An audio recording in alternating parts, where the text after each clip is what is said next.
All right, everyone. So you know what time it is again. So yeah, that's right. Today is Friday, and we do have another blog post. So TGI Fridays. We didn't get as much information. Well, I was hoping that we'd maybe get some information about the symbiotes, which are slated to come for the next patch. But we did get some information, some kit information about another new character that's coming in the next patch. So I'm not going to spoil it here.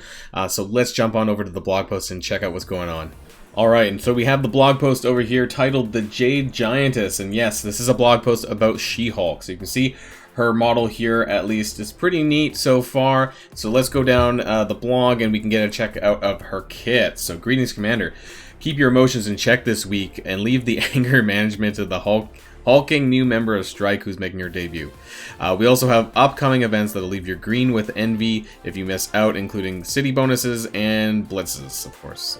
But first we're dousing the roster with the blasted gamma radiation. So She-Hulk here, smash the battlefield. I'm not sure if this is like people were talking about this whole Agents of Smash or something related to Hulk characters. I don't know if in the future, there's going to be more to it than what we see here. As we go down, we'll see what she actually has. Talks about Bruce Banner, if you don't know the backstory of She-Hulk here. And so, arriving after our upcoming 4.4 update, She-Hulk is a protector who taunts.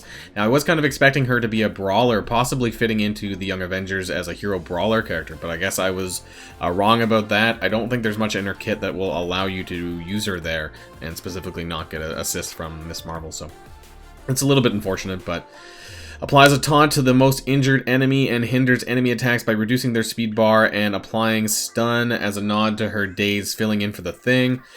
She-Hulk will unofficially slot into the Fantastic Four and enjoys powerful synergies with Mr. Fantastic's family. Similar to Thor, when an enemy attacks She-Hulk or a Fantastic Four ally, she gains charged and attacks all enemy when fully charged. On Alliance War Defense, I was afraid of this, so it looks like they're going to be turning Fantastic Four with She-Hulk into a War Defense team, and then keeping Namor with the War Offense if you want to use them that way.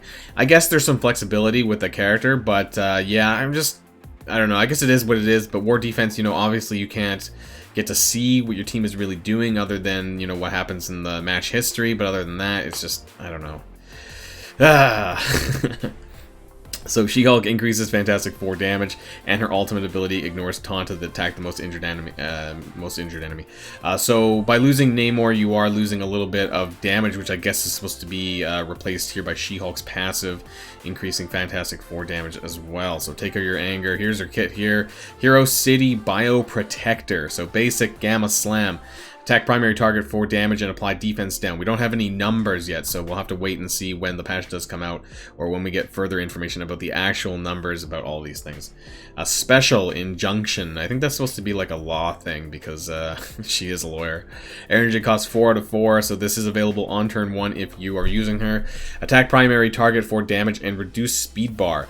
Reduce speed bar for adjacent targets. So this could be neat. Now, it depends on how much that is. Obviously, we don't have any value, so that's important. Gain taunt and heal for a percent of this character's max health. That's pretty standard for a lot of taunting type characters. Ultimate controlled rage. Energy costs 5 out of 5. Again, usable on turn 1, but if this is in the hands of the AI, then it's going to opt to do the ultimate first before the special. Energy costs 5 out of 5. Attack the primary target for damage and apply stun. Apply taunt to the most injured enemy.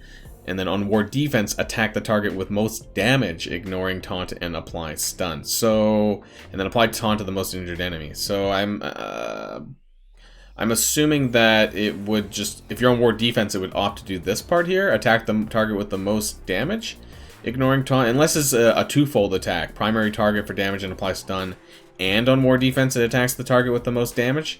I don't know if this is hitting 2 targets, or if on War Defense that it opts to do this second part. So I'm unsure about that, unless I'm misinterpreting the text here.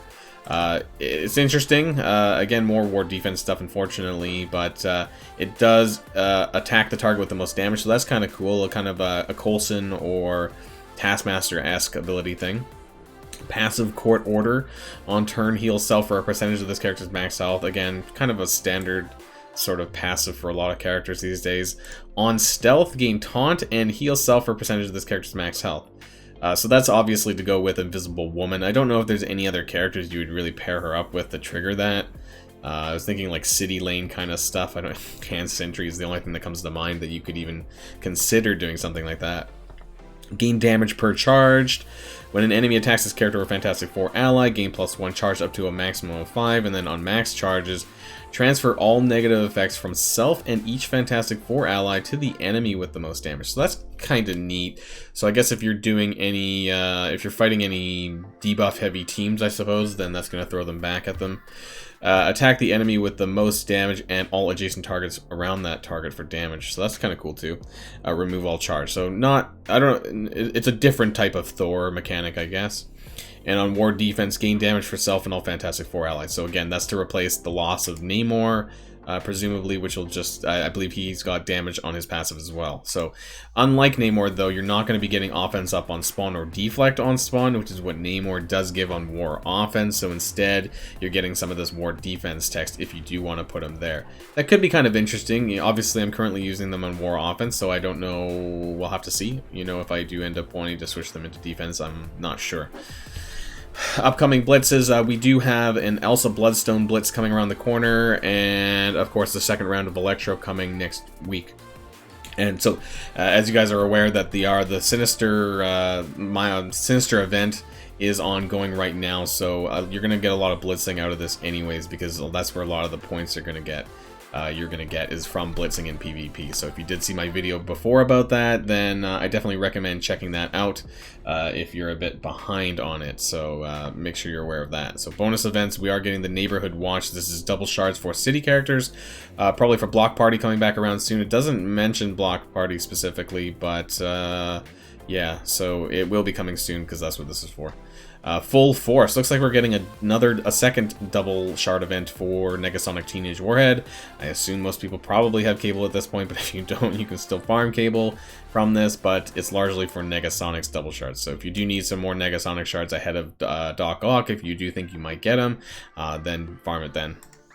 And then we have the Energy Overload. So I actually really like this event. So for 24 hours, you get 240 energy instead of 120 when refreshing campaign energy. This is really important right now for the Sinister event, because you do get a 1-to-1 ratio for energy to Sinister credits. And so if you take advantage of this, then you're going to be getting a lot more extra Sinister credits as a result of using your cores for campaign energy during this time. So definitely take advantage of this, and this will kind of put you ahead on the milestones a little bit there. And that's all for the blog post. So it wasn't too beefy. We did get some stuff here on She-Hulk. I was kind of hoping that we would have gotten something on the symbiotes, because I think personally, just looking at my calendar, I kind of estimated that the patch is probably going to come Tuesday, September the 29th. They normally do it on a Tuesday. I don't know if that's where it's going to land this time or not. I think this coming Tuesday, they would have mentioned it by now if that was the case. So I think probably next Friday we'll get some more symbiote information, and then my guess is the patch will be Tuesday the 29th. That's my estimation anyway. So actually, I'm not even going to bother with an outro today. It's a very quick blog post, but, you know, hey, let me know what you guys think about She-Hulk and her coming to the game and being a War Defense character. That was a bit of a curveball. To be honest, I was a bit surprised that she was going to be added in with the Fantastic Four. So, yeah, a bit of a shocker to me personally, but yeah, I'm not super happy with more War Defense characters.